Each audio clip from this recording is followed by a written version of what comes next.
aku bertamu ke suatu kampung. Dihidangkan kepadaku beberapa potong roti. Tiba-tiba datang burung gagak menyambar roti. Habis sambarnya terbang lagi.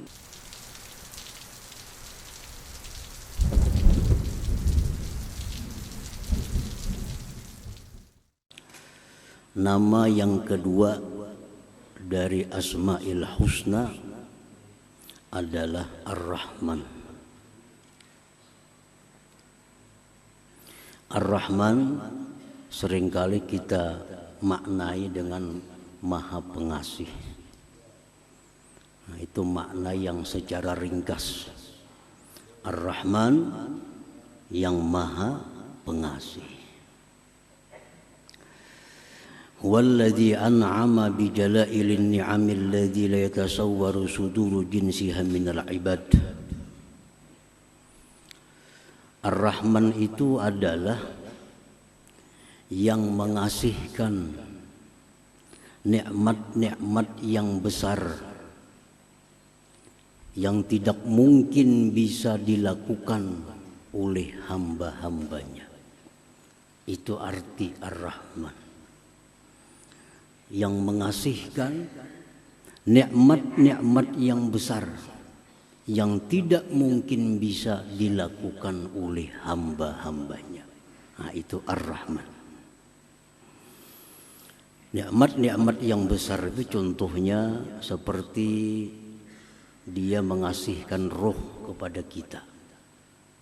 Nah, ini tidak akan bisa dilakukan oleh seorang hamba juga pun. Dia mengasihkan akal kepada kita. Dia mengasihkan iman kepada kita. Dan lain sebagainya. Segala macam nikmat yang dikasihkan kepada kita yang mana tidak bisa dilakukan oleh hamba-hambanya. Itulah Ar-Rahman. Oleh karena itu tidak dibolehkan seorang makhluk jiwa pun diberi nama dengan Ar-Rahman ini. Tidak dibolehkan. Itu mutlak hanya nama Tuhan, nama Allah Subhanahu wa ta'ala. Nah, para muhibbin rahimakumullah. Ar-Rahman itu adalah yang meliputi kebaikannya untuk orang beriman, untuk orang-orang kafir, untuk makhluk seluruhnya. Orang kafir itu bisa hidup, bisa senang karena Allah punya nama Ar-Rahman. Karena Ar-Rahman tadi adalah yang meliputi kebaikannya, baik terhadap orang yang beriman, orang-orang kafir, maupun makhluk yang lain. Oleh karena itu biasa di dalam doa disebut Ya Rahmanad Dunya wal Akhirah. Wahai Rahman yang pengasih baik di dunia maupun akhirat. Rahmanad Dunya wal Akhirah.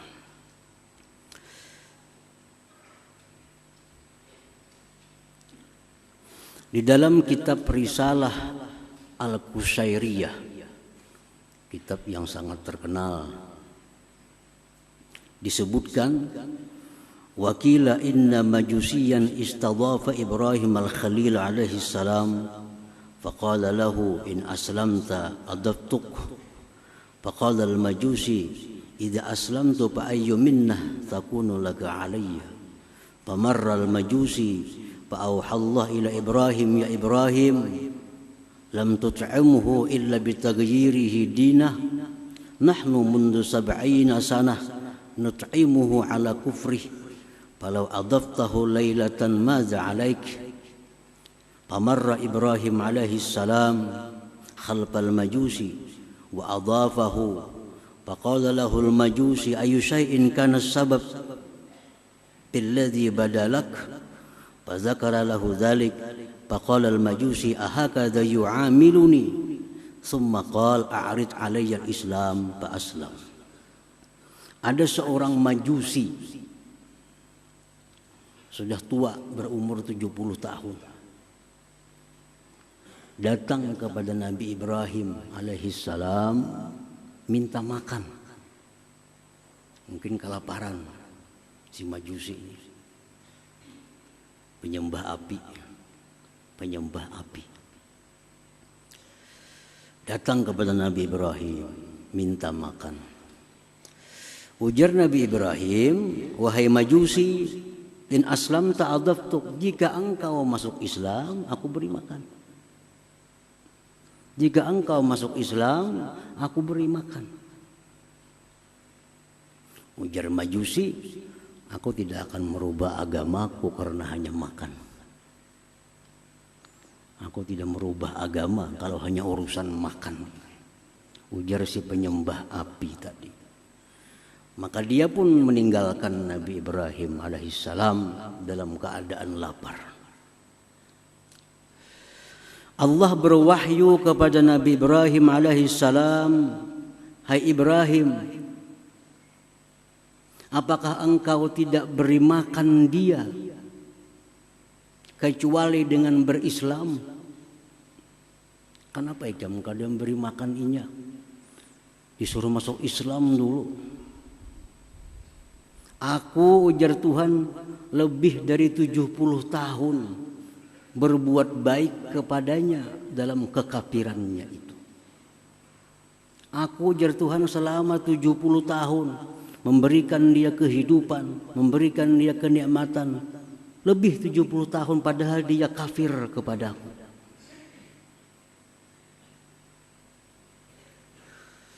Andai kata engkau beri makan dia, tidak jadi persoalan bagi engkau, wahai Ibrahim. Nah, Ibrahim pun berlari mencari si majusi tadi. Cari-cari majusi tadi, bertamu lawan majusi tadi. Wahai majusi, kemari. Sekarang aku beri makan. Makan majusi. Ujar majusi, hai Ibrahim, kenapa ada perubahan seperti ini? Begitu cepat ada perubahan. Tadinya engkau tidak memberi makan kepadaku kalau belum Islam, sekarang langsung diberi makan.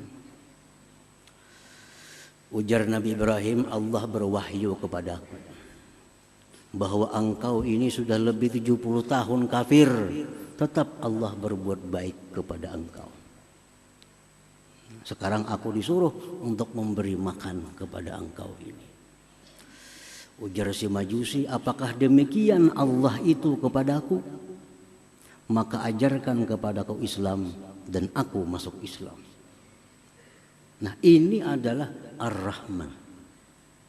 Ar-Rahman.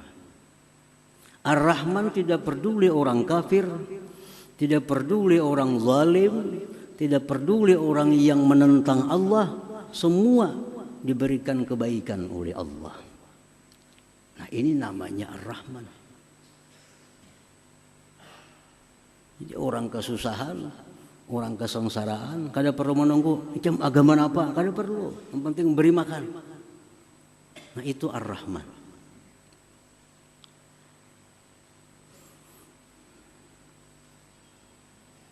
Nah, ini disebut di dalam kitab Risalah Al-Qusyairiyah.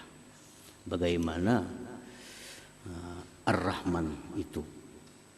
Jadi orang yang Tuhan yang bernama Ar-Rahman itu demikianlah kebaikannya. Artinya pengasih, tidak pilih kasih. Tidak pilih kasih. Para muhibbin rahimakumullah. Ar-Rahman, Allah yang bernama Ar-Rahman mengasihkan nikmat-nikmat yang besar yang mana tidak bisa dilakukan oleh seorang hamba jua pun. Disebutkan dalam kitab Mafatihul Ghaib yang dikarang oleh Al-Imam Al-Fakhrur Razi. Hukiya an Ibrahim bin Adham annahu qala kuntu dhaifan li ba'dil qaum faqaddama al-ma'idah fanazala ghurabun wa salaba raghifa fattaba'tuhu ta'ajjuba fanazala fi ba'di talal wa idza huwa birajulin muqayyad masdudil yadain fa'alqal ghurab dzalika ar-ragib ala wajhi. Ibrahim bin Adham, salah seorang yang dikenal waliullah dari Persia yang wafat tahun 162 Hijriah. Beliau berkisah, aku bertamu ke suatu kampung. Dihidangkan kepadaku beberapa potong roti. Tiba-tiba datang burung gagak menyambar roti, satu potong dari roti itu. Habis sambarnya terbang lagi burung gagak. Ujar Ibrahim bin Adham, aku merasa takjub. Ada apa burung gagak? Aku ikuti burung gagak itu. Sekalinya burung gagak itu turun di suatu semak-semak. Turun di sana. Aku datangi ke sana. Sekalinya di sana ada manusia yang terpasung, yang terikat kedua tangannya. Burung gagak itu yang memberi makan kepada manusia itu. Nah, yang demikian ini adalah diatur, dirancang oleh Tuhan yang namanya Ar-Rahman. Siapa yang bisa menyelamatkan manusia di tengah hutan? Seorang pun tidak ada yang tahu. Tapi Allah memberikan ilham kepada burung gagak. Ambil itu roti, antar ke laki-laki yang dipasung itu, beri makan dia. Nah, ini Ar-Rahman, kasihnya Allah kepada manusia itu. Dengan cara yang demikian, yang tidak akan bisa dilakukan oleh manusia seperti yang demikian itu. Misalnya kita nyuruh burung ambil itu, kita beri makannya ke sana. Ada yang bisa, kada bisa. Itu hanya Ar-Rahman. Nah, kemudian disambung oleh Imam Fakhrul Razi dalam bab Ar-Rahman itu. Apa yang dikisahkan oleh Zunnun al-Misri, salah seorang yang dikenal waliullah di Mesir, yang wafat pada tahun 179 Hijriah. Ujar Zunnun al-Misri, aku berjalan ke sungai Nil.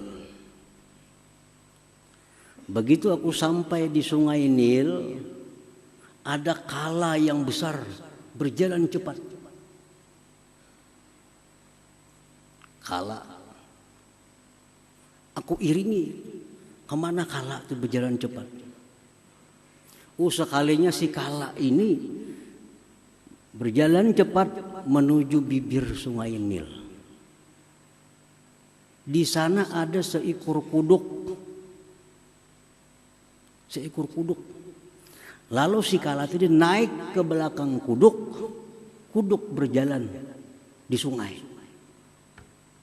Aku ambil jukung kapal kecil. Aku iringi kemana kuduk tadi membawa kala. Terus diiringi sampai ke seberang. Si kala tadi turun dari belakang kuduk, berjalan cepat. Aku iringi kemana kala itu berjalannya. Ternyata sampai ke sebuah pohon besar. Di sana ada manusia, seorang laki-laki yang sedang tidur. Dan di dekat laki-laki itu ada ular yang mau menerkam, menggigit si laki-laki itu. Ternyata ada ular.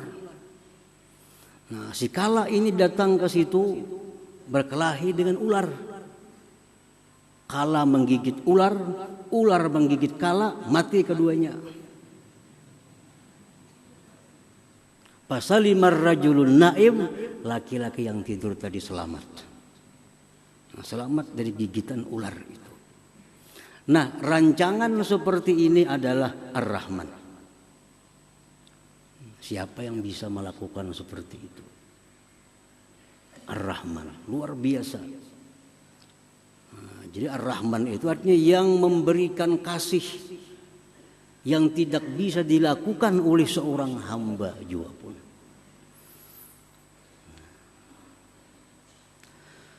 Para muhibbin rahimakumullah. Ar-Rahman huwa alladhi awsala khairatil hayy ilal mayyit. Ar-Rahman itu yang menyampaikan kebaikan-kebaikan yang hidup kepada yang mati. Orang yang sudah mati masuk kubur, disiksa dalam kubur oleh karena doa atau harapan yang hidup dalam kubur itu diringankan azabnya atau diangkat azabnya. Nah, ini adalah Ar-Rahman. Ar-Rahman. Siapa manusia bisa? Orang di dalam kubur disiksa, siapa yang kau menyelamatkan? Kada kawa. Tapi orang yang dalam kubur itu disiksa, akhirnya diringankan siksanya bahkan bisa diangkat. Itu adalah pekerjaannya Ar-Rahman ini. Dalam sebuah hadis disebutkan, marra Rasulullah sallallahu alaihi wasallam ala qabrain faqal innahuma la yu'azzaban wa ma yu'azzabani fi kabir amma hadza fakana la yastatiru min bawlih wa amma hadza fakana yamshi bin namimah thumma da'a bi asibin ratbin fashaqqahu bithnain fawarasa ala hadza wahida wa ala hadza wahida thumma qala la'allahu yukhaffafu anhuma ma lam yaybasa. Rasulullah SAW lewat di kota Madinah, ada dua kubur. Ujar Nabi lawan sahabat, ini orang yang dalam kubur ini kedua-duanya sedang disiksa. Nabi tahu hal-hal yang alam malakut ini disiksa. Padahal ujar Nabi, ini orang disiksa bukan karena perkara yang besar. Artinya perkara yang begitu mudah dia hindari di dalam dunia. Satu ini ujar Nabi disiksa di kubur karena kada hati-hati kencing. Bakamih kada hati-hati. Akhirnya najis dibawa sembahyang yang jadi kada sah. Nah, bakamih kada hati-hati. Nah, akibatnya dikubur, disiksa. Hal kecil. Ada yang satu ini ujar Nabi disiksa di kubur karena dia suka anjur atar. Kabar sini bawa ke sana, panas orang sana mendengar. Bawa lagi ke sini, panas pulang orang sini mendengar. Jadi orang kada bertaguran, jadi bahwa gara-gara ini. Nah, ini orang dalam dunia hidupnya itu dikubur, disiksa nih, disiksa. Lalu Rasulullah SAW mengambil pelapah kurma yang masih basah. Sidin belah dua pelapah kurma itu, sidin tanam satu kubur di sini, sebelahnya di sini. Ujar Nabi, selama ini pelapah kurma ini masih basah, yang dalam kubur diringankan azabnya. Diringankan azabnya. Selama pelapah kurma ini masih basah, yang di dalam kubur diringankan azabnya. Nah, ini Ar-Rahman. Ar-Rahman. Ar-Rahman adalah Tuhan yang meringankan azab orang yang dalam kubur karena kebaikan-kebaikan orang yang hidup di alam dunia ini. Nah, manusia kada bisa, kada kawa. Orang disiksa di kubur, kawalah kita membantu, kada kawa, kada bisa. Tapi Ar-Rahman bisa. Orang yang sedang diazab di dalam kubur, Anaknya berdoa, Allahumma ghfirli wali walidayya, ya Allah ampuni dosaku, dosa orang tuaku. Ya Allah bangkitkan dia, hilangkan azabnya dalam kubur. Ini anak yang saleh berdoa kepada Allah, Allah kabulkan doanya. Akhirnya ibu bapaknya dalam kubur yang disiksa jadi diringankan siksanya atau diangkat siksanya. Inilah Ar-Rahman itu. Nah, para muhibbin rahimakumullah. Nah, jadi sesudah kita tahu bahwa Ar-Rahman itu sedemikian rupa yang tidak bisa dilakukan oleh manusia siapa jua pun. Al-Mun'im bijalailin ni'am. Ar-Rahman itu adalah yang mengasihkan nikmat yang besar yang tidak bisa dilakukan oleh hambanya. Nah, itu Ar-Rahman artinya. Nah, bila sudah kita yakin demikian artinya Ar-Rahman, nah kita beriman bahwa Ar-Rahman itu demikian artinya, keimanan kita itu akan membuahkan beberapa akhlak di dalam diri kita ini. Nah, kita sudah tahu Ar-Rahman macam itu. Nah, kita beriman, kita percaya bahwa api itu panas. Karena kita beriman itu timbul kelakuan kita menjauh dari api. Kenapa menjauh dari api? Karena kita beriman api itu panas, bisa membakar. Nah, itu buah keimanannya kita menjauh dari api. Itu buah keimanan. Nah, kalau kita beriman kepada Ar-Rahman bahwa dia mengasihkan nikmat-nikmat yang besar yang tidak bisa dilakukan oleh hambanya, kita beriman itu akan membuahkan beberapa akhlak mulia di dalam diri kita. Imam Al-Ghazali rahimahullah mengatakan, apa buahnya?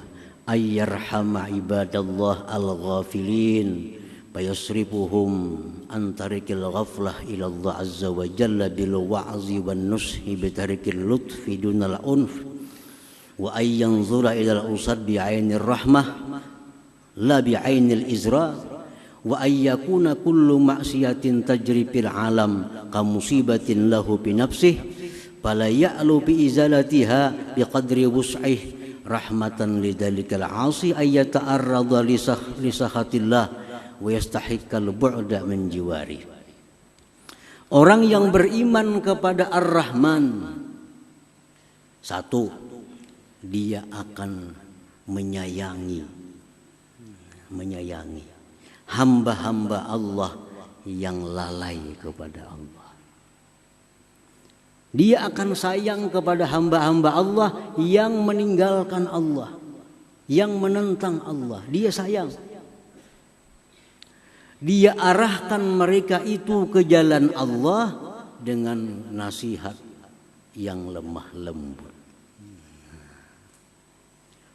Jadi melihat orang yang maksiat, melihat orang yang menentang Allah, dia kasihan, dia sayang, lalu dia ajak ke jalan yang benar dengan cara yang lemah lembut. Pertama itu. Yang kedua, dia memandang kepada orang yang maksiat itu dengan pandangan kasih sayang, bukan pandangan menghinakan. Melihat orang maksiat itu kasihan, bukan murka, bukan menghinakan. Yang ketiga, bahwa adalah tiap-tiap maksiat yang terjadi yang dia lihat itu adalah musibah pada dirinya sendiri. Setiap dia melihat ada orang maksiat, dia menganggap itu musibah bagi diriku. Maka dia berusaha untuk menghilangkannya dengan sekedar kemampuannya karena sayang kepada orang yang maksiat itu. Para muhibbin rahimakumullah.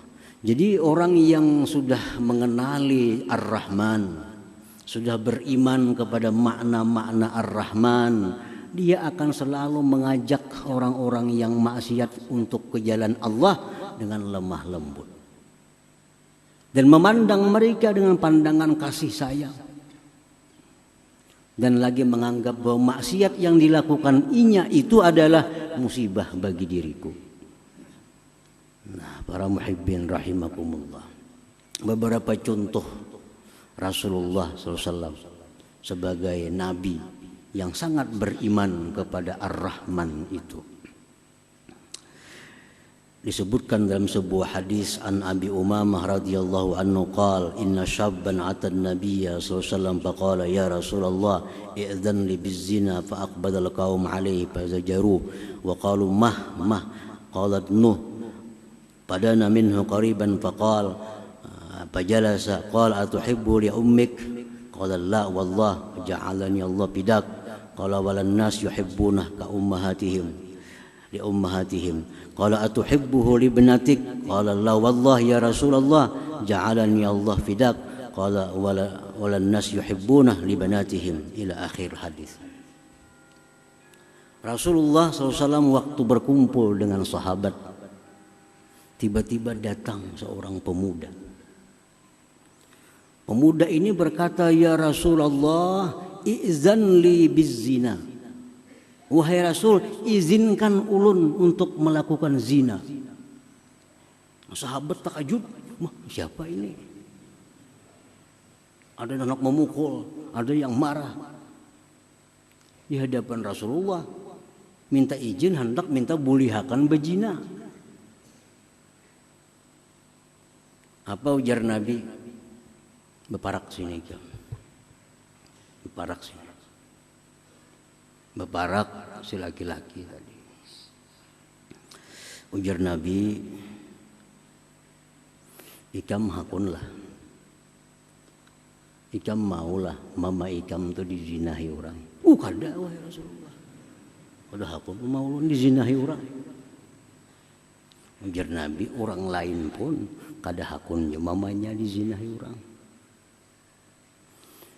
Ikam maulah, jar Nabi, anak ikam, putri ikam dizinahi orang maulah. Kada hakun. Maginnya anak dizinahi orang. Jar Nabi, orang-orang pun kada hakun anaknya itu dizinahi orang.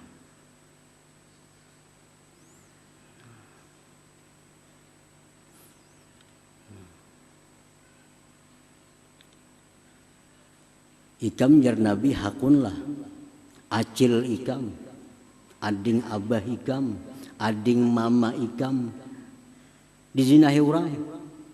Kada hakun wahai Rasulullah.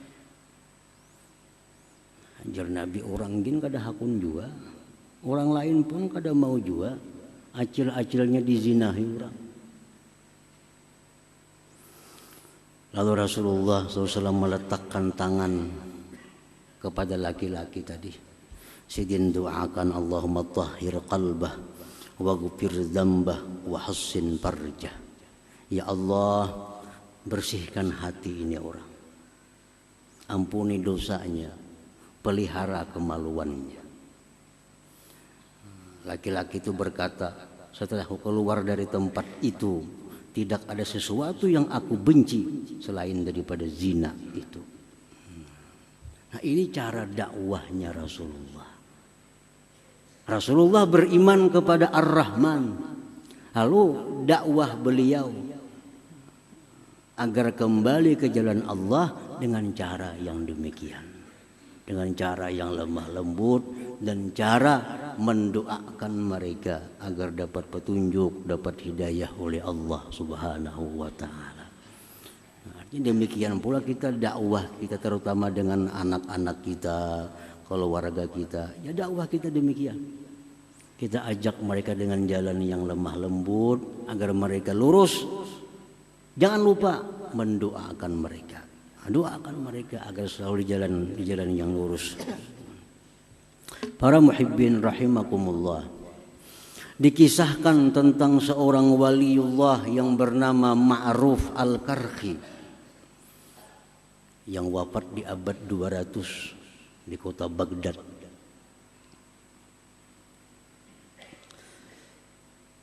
Kana Ma'ruf Al-Karhi 'ala Dajlah wa nahnu ma'ah idh marra bi aqwamun ahdath bi zawrakin yughannun wa yadribuna bid-duf faqulna lahu ya Aba Mahfuz ama tara haula fi hadzal bahr ya'suna Allah azza wa jalla ud'u Allah alaihim qala farafa'a yada ila as-sama' faqala ilahi wa sajidi Allahumma inni as'aluka an tuparrihahum fil akhirah kama farrahtahum fid dunya. Ma'ruf al-Qarhi dengan murid-muridnya di tepi sungai Tigris di Baghdad. Di Baghdad itu ada dua sungai yang terkenal, satu sungai Furat, dua sungai Tigris atau Dajlah. Suatu hari beliau duduk di sungai, di tepi sungai itu dengan murid-muridnya. Tiba-tiba ada kapal lewat, isinya pemuda-pemuda main musik. Main musik di kapal, pemuda-pemudi. Ujar murid-muridnya, wahai Syekh, doakan dan tenggelam kapal itu. Ini maksiat di tengah sungai nangka ini. Lalu Ma'ruf al-Qarhi mengangkat tangannya ke langit. Beliau berdoa, ya Allah, wahai Tuhanku, aku minta kepada Engkau bahwa Engkau gembirakan mereka itu nanti di akhirat sebagaimana Engkau gembirakan mereka itu di dunia. Ya Allah, gembirakan mereka itu di akhirat sebagaimana Kau gembirakan mereka di alam dunia ini. Bawa jenah murid, kenapa doakah itu pian? Ini muridnya hendak supaya tinggalam kapal itu terbakar ke apa kau? Kalinya doa sidin kayak itu. Ya Allah, hamba minta kepada Engkau itu orang-orang yang rami memusik, begambus, begitu macam-macam, gembirakan mereka di akhirat nanti sebagaimana Kau gembirakan mereka di dalam dunia. Nah, ujar Syekh Ma'ruf al-Qarhi, kalau mereka itu digembirakan Allah di akhirat, surga artinya diberi Allah tobat dalam dunia ini. Kada main musik lagi kena inya. Nah ini Ma'ruf al-Qarhi mencontoh Ar-Rahman. Ar-Rahman artinya melihat orang-orang yang lalai kepada Allah lalu mengajak mereka dengan jalan yang lembut, dengan jalan penuh kasih sayang, dan mendoakan mereka yang baik kepada Allah Subhanahu wa ta'ala. Nah, hadirin hadirat yang dimuliakan Allah Subhanahu wa ta'ala. Nah, mudah-mudahan kita dapat beriman kepada nama Allah yang kedua Ar-Rahman, dan iman kita itu dapat membuahkan akhlak seperti tadi. Nah, para ulama ahli hikmah mengatakan untuk mempermudah, mempercepat bagaimana keimanan kita itu kepada Ar-Rahman cepat berbuah seperti tadi. Alangkah baiknya setiap habis sembahyang 5 waktu membaca Ya Rahman 100 kali. Ya Rahman, Ya Rahman, Ya Rahman, Ya Rahman, Ya Rahman, Ya Rahman, Ya Rahman, Ya Rahman. Nah, maka dengan berkah bacaan itu setiap sembahyang 5 waktu habis sembahyang baca 100, maka kita akan diberi Allah akhlak di mana kita bisa melihat orang yang maksiat itu dengan pandangan kasih sayang, dan kita bisa mengajak mereka ke jalan Allah dengan jalan yang lemah lembut, dan kita akan diberi Allah kedudukan yang mulia di sisi Allah Subhanahu wa ta'ala. Ya Rahman 100 kali sesudah sembahyang 5 waktu. Itu yang dikatakan oleh sebagian ulama ahli hikmah. Selanjutnya insya Allah kita sambung nama Allah yang ketiga yaitu Ar-Rahim.